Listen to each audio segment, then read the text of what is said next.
Is it fair to say that if this album was packaged differently, named something else, cover was different, track list or singles weren't what they were, and they were more indicative of what you would actually get with this product, that it would have been received better, and overall we'd have a better perception of the album?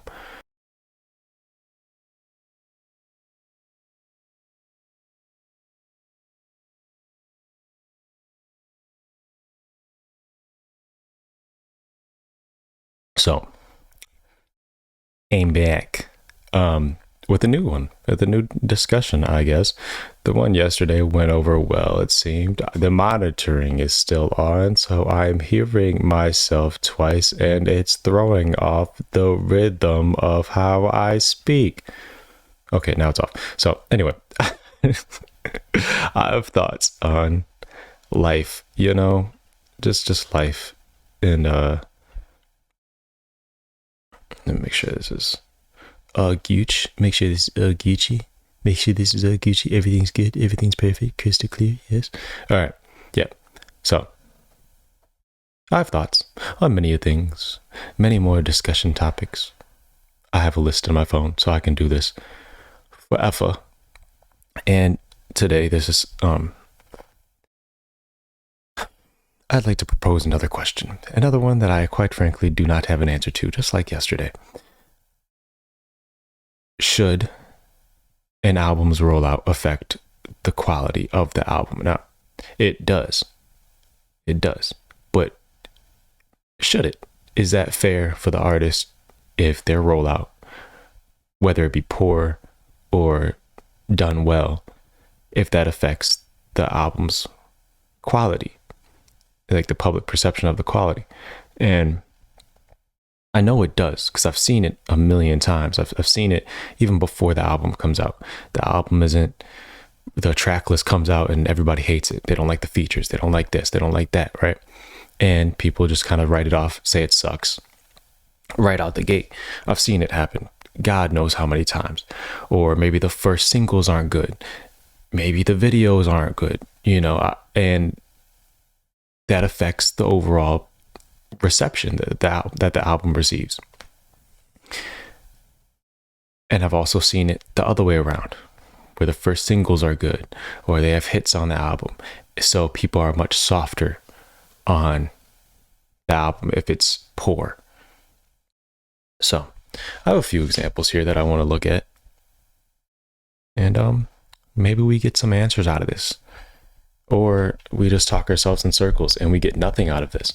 So, which, not to spoil the surprise, but I think I know which one it's going to be. So, first,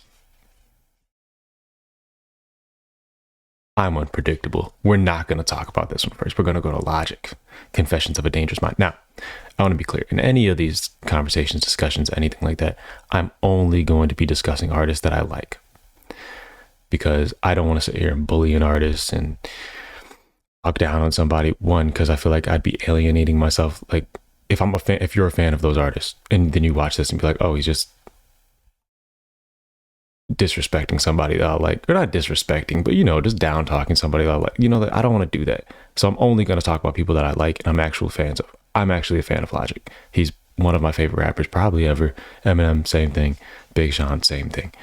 So any criticisms I give, know that I'm a fan, and this is coming from a fan's perspective. Now, with that out of the way, this is easily his worst album. It's probably not even close. Bobby Tarantino 3 might be might have some room to debate there. But I just want to talk about this rollout, because this was a unique rollout in that it was actually really good. It was a fantastic rollout. Let me show you why. Probably should have had this prepared, but guess what? I don't. I'm not. This ain't that type of channel, buddy.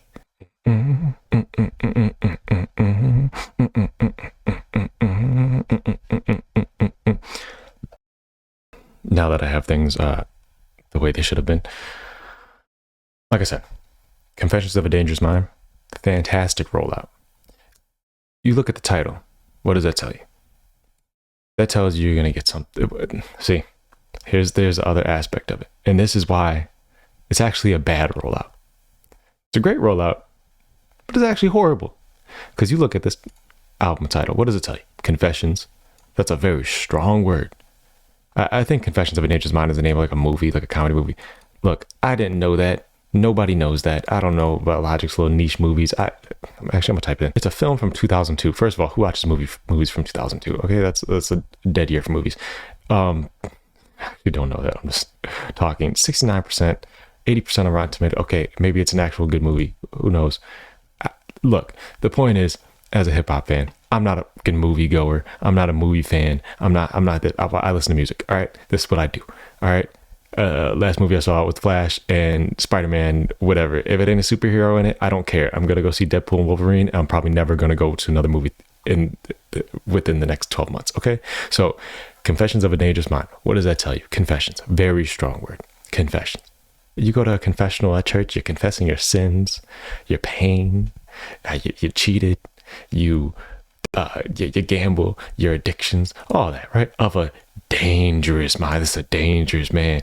Should not be played with. He'll kill you. He'll bite your ears off. A dangerous mind. This guy's a psychopath, and he's confessing to this stuff. Wow, that tells me a lot, huh? Look at this cover. Look at this cover. We're gonna zoom in on this bad boy. Enhance. All right. Look at this cover. I think Sam Spratt did this cover. Look at me. I'm already locked in. See, that's how you know I'm a fan. All right, look at this. The skeleton's popping out of his head. It's out of his vessel. Look, he's done. He's leaving his body, right? The paint, I don't know what that's supposed to represent, but look at it anyway. It's cool. Look how cool this is. Look how much work put in. This worried me when I first saw it. Because this around the time Logic was complaining a lot about social media. And I'm like, oh, is the whole album going to be about him complaining about social media? But it doesn't tell you that. It doesn't know. I'm going to sneeze. Somebody at work got COVID. And they just texted me yesterday. You guys should probably get tested because, she has COVID. So I'm probably going to die. I mean, probably not. I took a test yesterday and it was negative. But I'm going to take another one. Today and maybe another one throughout the week or whatever to make sure I'm not, dying. So, the Japanese, look, let's just break down. Let's see, Genius annotated the cover. So let's break down. This is what was released prior to the album coming out. So this is all you know at this point, right? This cover is painted by Sam Spratt, who's also made the cover of 3 singles released to express his opinion on Instagram by using his new style with collaborating with Logic. The Japanese lettering and the symbols, the words on the shirt translate to Thalia, a character from his first album, Under Pressure, and his second album, The Incredible True Story. Okay, so Thalia. So that was the overarching story from Under Pressure, The Incredible True Story, Everybody, where he's, they ruin Earth. It's destroyed. They get on a spaceship. They're going to a different planet. While they're traveling to different planets, they put on the Logic albums. It's real cinematic and just a dope concept. So you think you're going to get a lot of that, huh? I bet you think that. I bet you do. The red jacket features an Everybody symbol, including an anxiety logo. Look at that anxiety logo. A play on words about the shoe company Adidas. Also, the text below Ultra translates to Ultra 85, which is presumed to be his next album. It wasn't. The phone, that comes out August 9th, though. The phone has the same Broken Heart from his eponymous second single. This is also seen on the robot shirt. See? Heart. His right wrist has the words "look around" on it, which Logic actually has tatted. That's okay. All right. How much stuff that doesn't matter. I would love to see how he described this album. How he lied to us. Maybe he didn't lie. I'm being a D-bag, but but all right, so you get the gist. The cover looks like some serious stuff going on. That's a lot of work put into a cover. You wouldn't think this isn't some BS. Oh, there's 6 alternate covers too. No, Keanu Reeves. Oh, I forgot that track came out. Okay, so maybe Keanu Reeves gives you a hint of. Okay, Keanu Reeves sucked. So there is that. But look. Confessions of a Dangerous Mind. So the album was much more like Keanu Reeves. Was not good. Was very trappy. Was very just Logic not rapping well over lazy trap beats. Confessions of a Dangerous Mind, on the other hand, look at this single. Look at the bloody hand, the holding the phone to talk about his anxiety and going online and stuff like that. Squiggly lines. Yep. Deep squiggly lines. Squiggly line in my eye. The brain, melting the brain. Like it's more serious stuff. And I feel like Keanu Reeves came out a long time before any of the other singles came out. So, closer to the album, we had these singles. Why is my computer so slow? What is going on? Is like a bunch of crap running or something? Okay. So, closer to the album coming out, we had these singles. Confessions of a Dangerous Mind. So, it's loaded in like 25p, but you'll get the gist. Look at this. This is the first single, or second single, because Keanu Reeves was the first single, I think. I'm just going off memory. Confessions of a Dangerous Mind. Announcing his album, I'm assuming. I wrote this one in blood. That's deep. That's deep, Logic. That's real deep. This song. Really good. It's a really good song. If you notice here, he's bleeding out the side of his neck. Throughout the course of this video, he's going to start bleeding all over the place. He's talking about, this is following what, this is living up to the title. That's a strong title. This is living up to the title, right? He's confessing things, his anxiety, etc., etc., etc. You get the gist. Look at him bleeding. Look at him bleeding. All right. Let's move along here. Then he drops Homicide. Fire. Song featuring Eminem. Super fire. He's rapping his A off. This isn't some trappy stuff. This isn't him trying to do that Keanu Reeves crap. This is hard.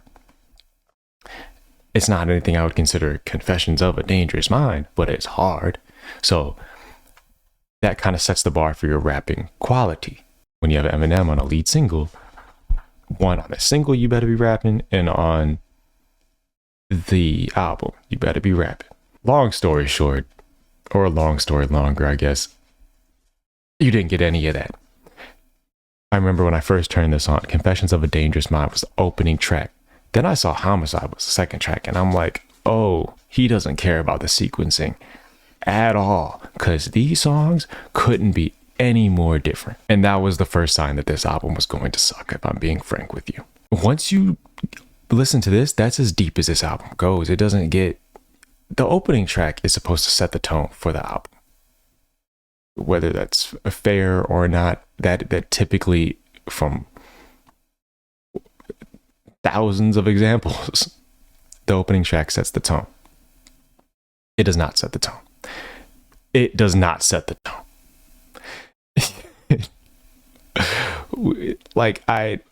It's hard to even describe if you don't listen to it. And then Homicide set the tone quality wise. Like, as far as the quality goes, Homicide set a tone there, because that song is just really strong. And then none of the songs after that live up to the first two songs. None of the songs after. So there's 16 songs. So there's 14 songs of disappointment, pretty much is what I'm saying. Whether that be from the lack of content, or that be the strength of the music. Now, young Padawan, I must ask you, is it fair to say that the perception of the album, because everybody hates this album, nobody likes this album, I haven't met a single person except for like maybe Delusional Logic fans that like this album, would this album be more well received if it was sold better? If out the gate he told us this is what it's going to be.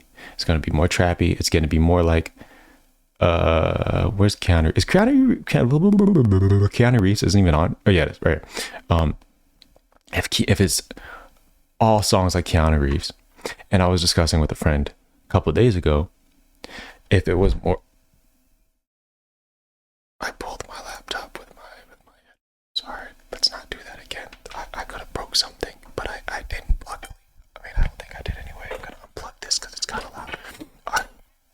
So I was discussing this with a friend the other day. Is it fair to say that if this album was packaged differently, named something else, cover was different, track list or singles weren't what they were, and they were more indicative of what you would actually get with this product, that it would have been received better, and overall we'd have a better perception of the album this many years later. Now, my opinion on that is yes. And I would have, and this is coming from somebody who doesn't like the album. So I'm telling you, if this was packaged differently, I probably would have liked it better. But that initial sting of, oh, this isn't anything like what you gave me. It not to mention the songs just are not great. But that's the writing on the songs is not great. I don't know what he was doing with this. That's number one. But the packaging, you told me something different with this. I didn't think I was going to get Still Ballin' with Wiz Khalifa on Confessions of a Dangerous Mind, all right? This is a heavy picture. I didn't think I was going to get Commando featuring G-Eazy or Icy featuring Gucci Mane. That's on you. Because that's the image you put out. It wasn't cohesive, and it wasn't representative of the product you were actually giving me. It was false advertisement to an extent. Also, the first two singles. This is a strong single. And like I said, those singles, they're telling you this is what you're going to be getting on this album. No, not just this single, but things like this is what you're going to get. Homicide, this is what you're going to get. Eminem ain't Wiz Khalifa. You put Eminem on a lead single, I'm getting Eminem caliber rapping and or features. I got G-Eazy. This isn't a diss to G-Eazy. Like I said, I wouldn't pick on anybody that I don't like for real. Maybe that changes in the future, but as of right now, I like G-Eazy. I think he's cool. Wiz Khalifa, that's a legend. Cordae, legend. Like these guys are obviously, their names speak for themselves. So I'm not picking on anybody I don't like. But they're not Eminem. And I'm not saying from a I'm not saying from a status standpoint, because nobody's Eminem from a status standpoint. I'm talking about just type of rapping, type of hip hop that I'm getting. Cordae, that falls in line. Cordae is a lyrical guy. His pen is nice or whatever. It falls more in line. But some of this stuff, dog, you have to listen to it. If you haven't listened to it, you wouldn't know what I'm talking about. But it's more just, it's Logic at his worst lyrically. You can tell he's just not putting much attention into his pen at all. Over trap beats that aren't suited for him, that probably aren't suited for anybody. There's some great beats on here for sure. I'm forgetting which ones I think are great, but there are some great beats on here, but for the most part, they're forgettable. So I had this thought that if this was packaged as Bobby Tarantino, it would have been 3 at the time. But let's just say, yeah, it would have been 3 at the time, because before 3 didn't come out at this point in 2019. So if this was packaged as Bobby Tarantino 3, and Bobby Tarantino is usually a series that he uses to dump all his trap urges, his trap sound urges onto these projects. It started with Bobby Tarantino 1, mainly with Flexecution. He had a song called Wrist on there with Pusha T. I told you I'm a fan, boy. I'm a fan. You can't play with me. I know you're thinking, he hates Logic. No, I'm a fan. Bobby Tarantino 2, which was good. It was all right. I wouldn't re-listen to it too much, but like it's good. It has some good tracks on there, but he just usually his trappy sounds that he wants to go for are on these albums, right? And I'm not saying trap as far as content goes. Logic isn't a trap rapper, but the sound he usually puts on these albums or these mixtapes. And I think if you would have packaged Confessions of a Dangerous Mind as Bobby Tarantino, again, 3 at the time, it would have been more well received, because I would have went into it knowing, oh, okay, this is what it's going to be. And then instead of these songs being out of place and misleading, they would have been a great surprise. If they were not lead singles, these should not be lead singles. Maybe Homicide. Definitely not this. This was a mistake. This should have been like an outro track or something like that. Maybe I should do something, because I was thinking about doing a series where I take bad albums and see if I can fix them with just sequencing, taking some tracks off, etc., not adding any songs. I did it with Revival, and I'm confident my version of Revival is significantly better than the version that came out. But so maybe I'll do that with this album, see if I can do something with it. Maybe I can't.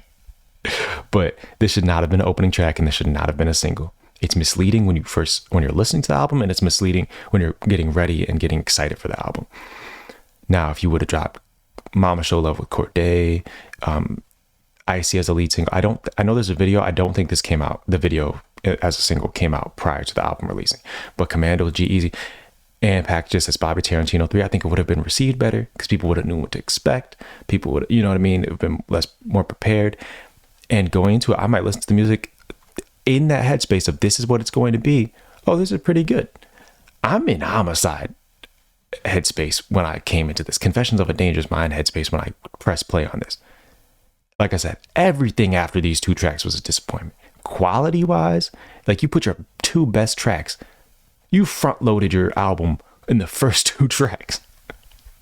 Everything after this was worse. It just was packaged all wrong, but the rollout was great. These 2 tracks were amazing. Just not for this album. That's not how you roll out this album. Let's go over to Revival. Now, this story is a little different, because I don't remember the singles. I remember Walk on Water being a single. Remember that coming out. What else came out as a single? I think Walk on Water might have been the only single that came out prior to the album releasing. I know Frame had a video, but River, obviously. So the story for this is a little different. Eminem told you exactly what you're going to get with this album prior to it being released. And you got it. But was it fair? Now, an issue that Eminem had with this album and the reception it received, he believes, I think he's incorrect in believing this. This is actually an example where I feel like the response was justified, but I also do think it was. I think Logic's was justified too, but maybe my perception would have been different if it was packaged different. Eminem's, I believe, it just wasn't a good album. But also there was a lot he did wrong with the rollout as well. Revival, what does that tell you? There's a lot to get out of that. Okay, clear. Revival. He has Recovery, Relapse. So okay, this is the trilogy of the Re-trilogy. The Re-trilogy. That's what this album sounds like. So that one, it's building anticipation, but then it's telling you something. It's telling you this is going to be a significant departure, probably from all of those albums. This is the next step in his life, from Relapse, Recovery. Those are 2 vastly different eras. This is the Revival era. This is him telling you we're going into a different era. Look at the cover. What does this tell you? Okay, the United States. He's disappointed. He's disappointed in the United States, the states of the states. That's what he's disappointed in, right? Very clear, very in your face. Not much to think about. I believe the first single was Walk on Water. Super deep, super introspective. Some people didn't like it. I loved it. I thought it was amazing. I love how there's no drums on it. I love the piano, and he's just spilling his heart, and he's telling you all the pressure. One of the first singles, River, featuring Ed Sheeran, was Ed Sheeran. Okay, so what else was released with this cover? The track list. We have Beyonce. We have Fresher, who is a trap rapper. We have Ed Sheeran. We have, I don't want to say trap rapper. I don't want to throw him in a box like that, but he has a trappy sound. You know what I mean? He has that trap sound, that very aggressive. He's like a street rapper. But he's not just straight up street content. He actually has a good content, but just high energy. So I was actually excited for that track.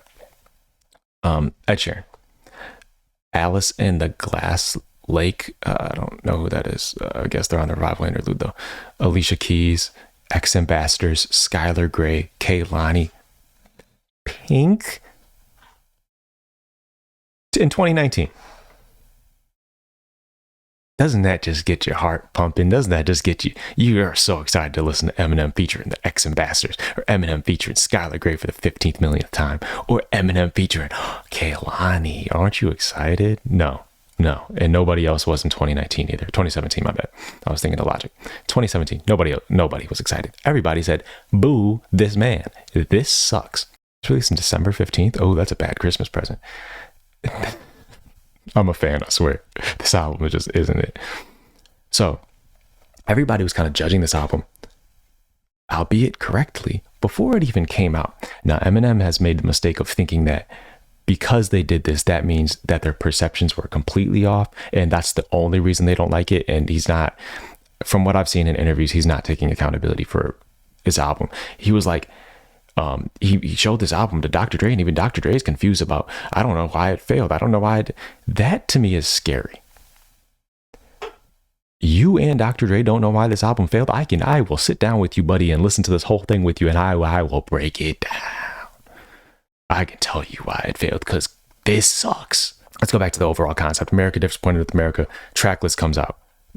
Album cover sucks. Nobody liked the album cover when it came out. Nobody liked the track list when it came out, because you had all these. You're probably the best lyricist of all time, and these are the people you choose to rap with. We want to see you rap with up and coming artists. We want to see you rapping with putting you.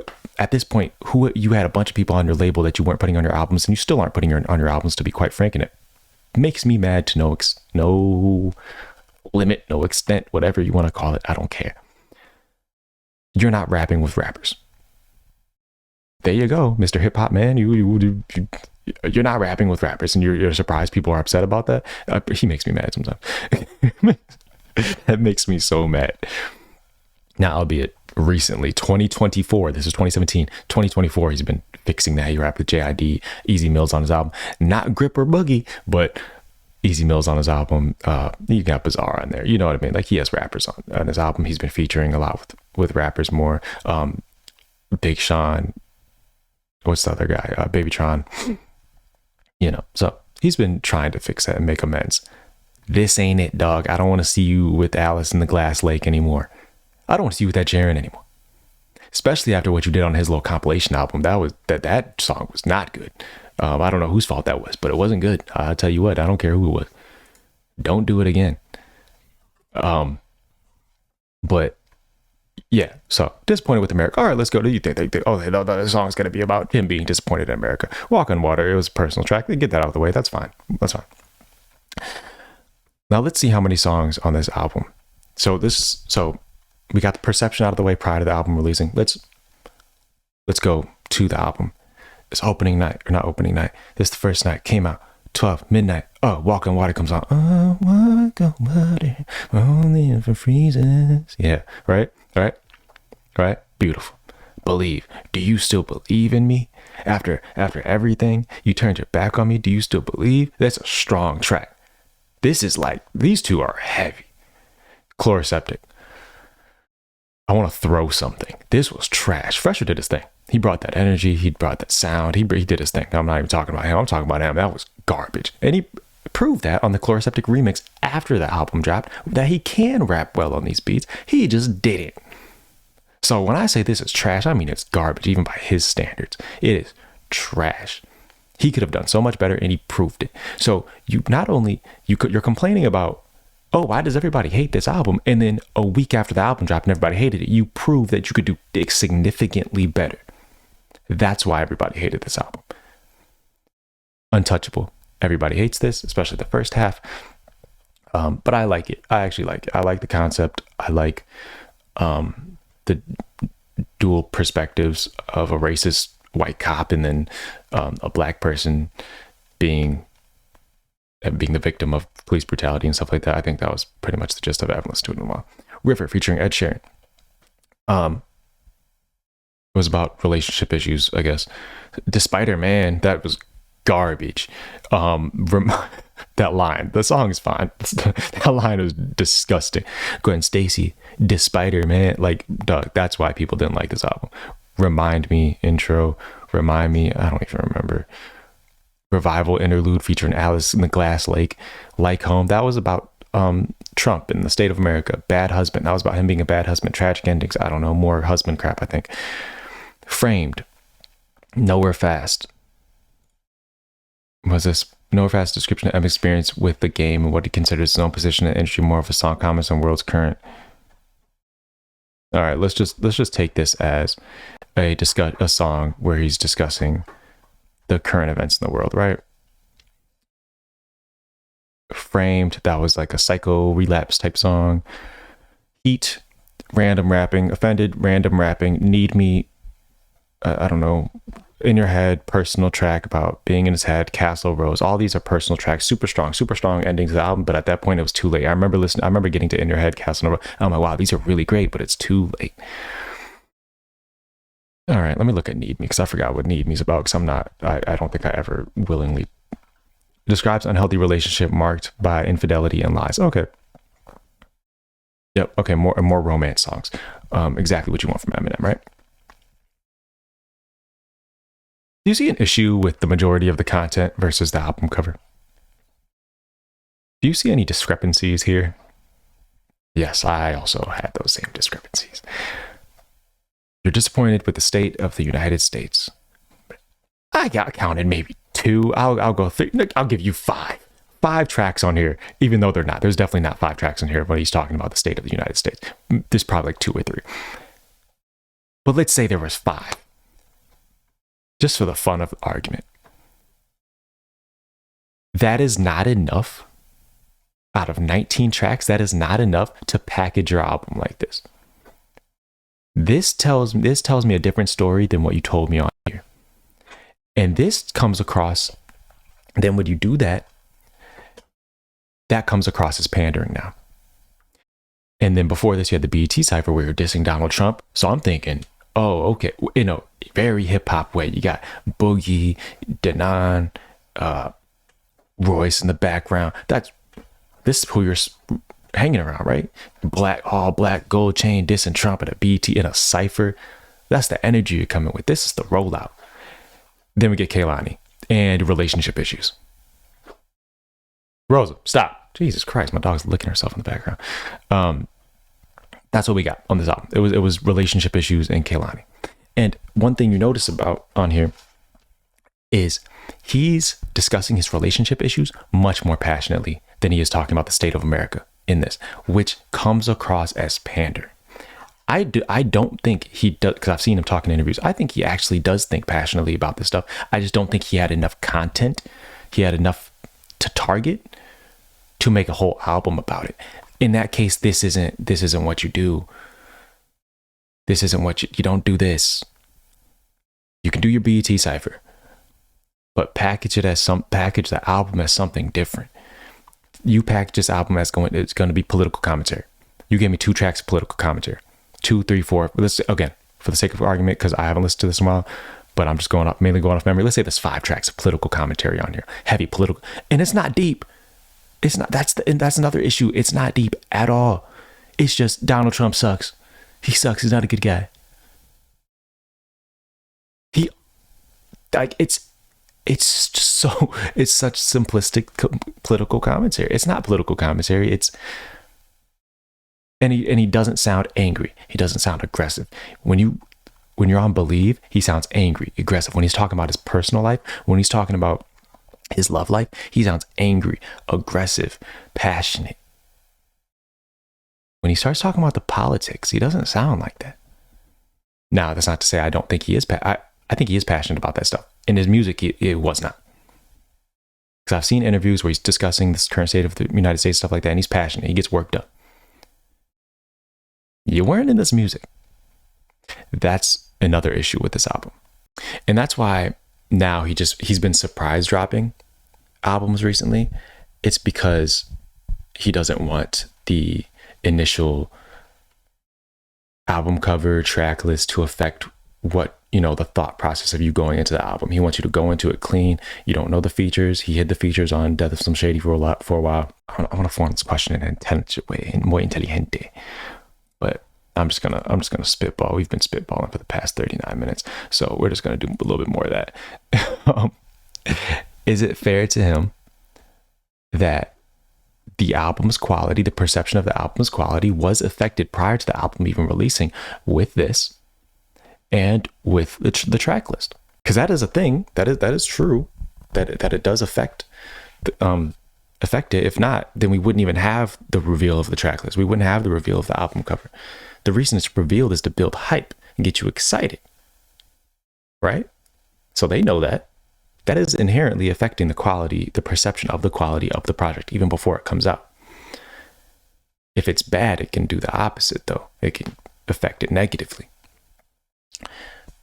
So is it fair? Let's ponder. Let's think. Group think, guys. Group think. We're a hive mind. Anything you think, I think. Anything I think, you think.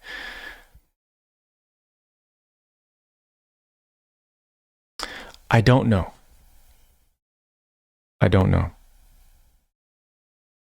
Because it's like with anything. I mentioned this in a different reaction. When I was talking about Logic and Big Sean's albums, Ultra 85 coming out August 9th and Better Me Than You also coming out on August 9th. They both got leaked. And I was talking about how wrong those leaks are and how I'm not going to listen because an album or an artist wants to package their album in a certain way. If you have the Mona Lisa, there's a certain way you present it. You don't just throw it out into the street. If you have the Mona Lisa and you just say, my brother just painted this in the backyard, you're going to look at it and be like, oh, wow, that's really good. He's a good painter. He should paint some more. Then you never think about that painting again. But since this painting is presented to you in such a iconic way, it's oh my God, this is the Mona Lisa. It's representative of the Renaissance era, painted by Leonardo da Vinci, super valuable, valued at $2 billion, right? Now it feels more special.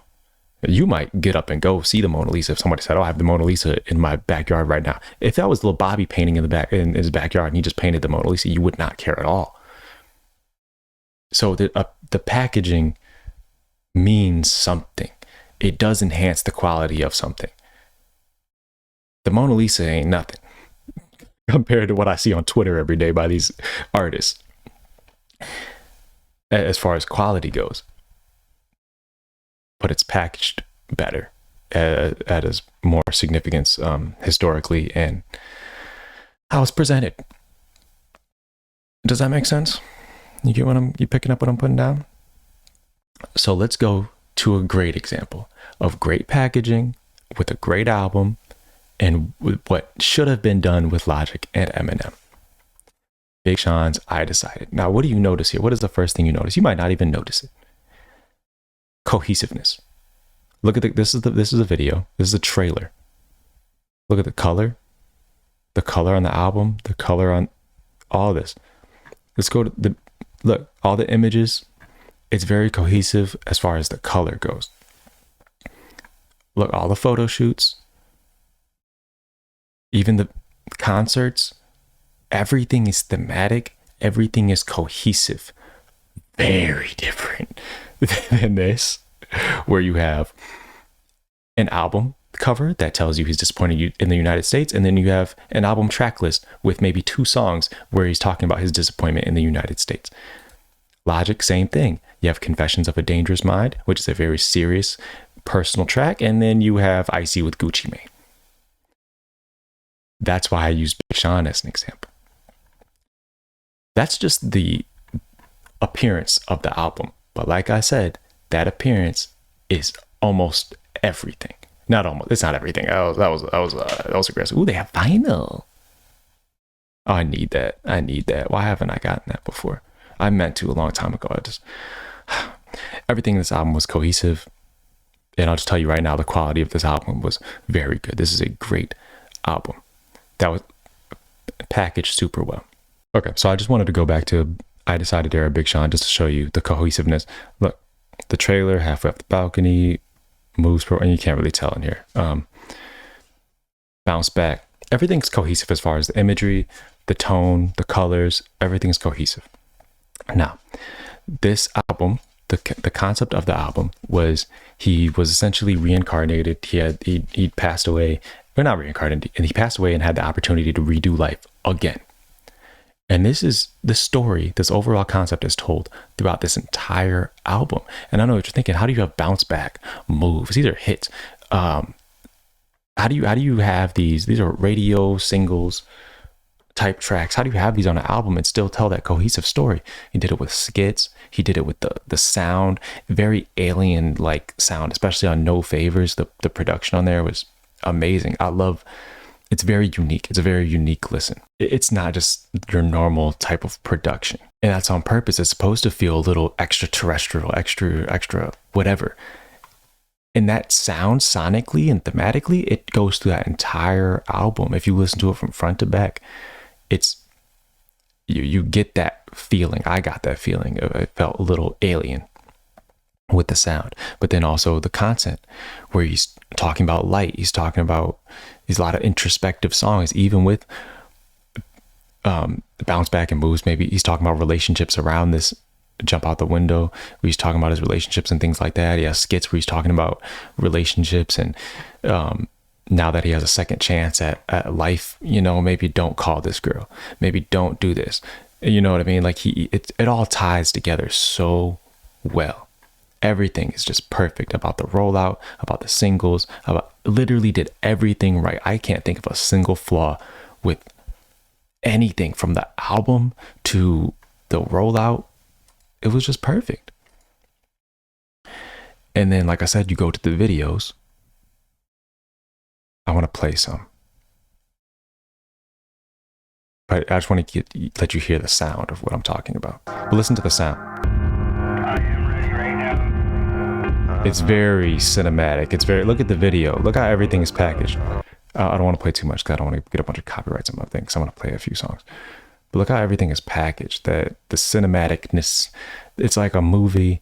It's fitting with the theme. I'm hanging halfway off the balcony, overthinking everything. I don't remember the whole lyrics. All right, don't get on me about that. But the point is the point. Sunday Morning Jetpack. I bet the colors are the same way. If I turn this on, Saturday Night Live might get on my channel about this. But I wanted to play a little sneak peek. There, I'll play a little clip. Let's hope my channel doesn't get taken down. Look, everything is, it's all that purple, blue. Everything is cohesive. They rolled this album out perfectly. Everything was cohesive. I didn't even see, you couldn't even see it on the thumbnail. I just knew. Moves. I got the moves. Everything. Jump out the window. Let's look at that. But you see this already. Everything is just rolled out perfectly. You look at the visuals, you look at the, like, everything. And I feel like that was okay. And now that I'm done glazing, and Big Sean is super underrated when it comes to packaging his music. All of his albums are packaged this way. I think this was the most strong he's done that, like the most like heavy handed he's done, because the colors are just so prominent. But he does this with all his albums. With Detroit too, same thing. He really embodies the Detroit spirit. And I'm saying that as somebody from Detroit. Like, you really get a sense of the city. This is summertime in Detroit. This is what that feels like. It feels like that album. And he packaged it so well with the music videos, with the music. Musically, mostly the music videos kind of is doing his own thing for the most part. But this album cover feels like what listening to the album. It looks like what listening to the album feels like. It's just packaged so well. I'm telling you, as somebody from Detroit, it is so cohesive in telling and feeling like a Detroit project. It just feels like Detroit. It feels like that experience for some reason. I don't know. It just connects with me. He packages his album so well. So well. And even recently with his new album upcoming, Better Me Than You, the album trailer, it's describing what the album feels like. Right now, I'm having an issue potentially with his new singles. I want to see what his next single sounds like, because these sound like he's going for like more radio hits, but that's not what the trailer feels like. So I got to see one after the album, how it sounds like within the context of the album, but then also what exactly he's going for. 'Cause I'm not sure. I got to hear the album. It comes out August 9th. So yeah, I think Big Sean is a mastermind, and his whole team at putting together an album, the rollout, the concepts, everything. I think he's a mastermind at it. And I think that affects the perception of the quality of his albums, because this album is great. And I think it's only enhanced. I think it's great on its own, but I think it's enhanced by the quality of the rollout. This album sucks. And I think that's enhanced by the lack of quality in the rollout. I'm saying this as an Eminem fan, that this is my favorite rapper of all time. Logic is one of my favorite rappers. I'm looking forward to this. His last album is probably my album of the year. Big Sean's upcoming album is probably my most anticipated album of the year. Ooh, Chance the Rapper. Chance the Rapper, I'm very excited for. He's going to make the biggest comeback of all time with his next album. His singles have been phenomenal. But yeah, so the rollouts, good or bad, will enhance the good or badness of the album. Did I say that eloquently enough? Was that eloquent? Regardless, it can enhance the quality of the album, whether that be good or bad. And if a bad rollout can make a good album, probably bring it down a couple notches. And I think that's what happens a lot of times too. That's how we get underrated albums. That's how we get underappreciated albums. The rollouts just a lot of times aren't good. Sometimes, people just sleep on the artists and stuff like that. Like Big Sean gets slept on a lot, for example. But sometimes they just have bad rollouts for that album.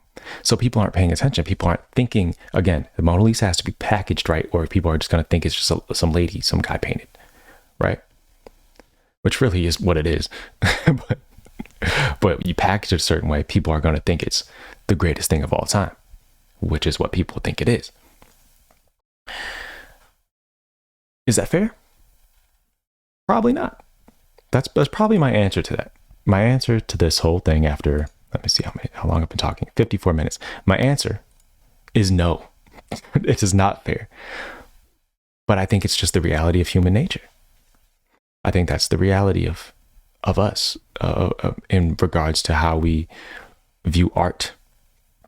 I don't want to have that video playing in the background. It's going to get me freaking flagged or whatever. I think that's just the reality of human nature. Is we are visual creatures. It's about what we see. It's like things are what we see them as. It's like I don't know how to describe this. I think see, this is why this is why it's falling into my discussion video thing. Typically what these are going to be are my thoughts. I don't have answers necessarily. Wonder Girl did her thing on that beat. I love that beat. I watched that video too a long time ago. These discussion videos are just me spitballing, thinking, what are my thoughts on these topics? So I don't necessarily have an answer, but I think I am leaning to no, it's not fair. But it's just the reality. It's our human nature that it's perception. It's the reality of perception, right?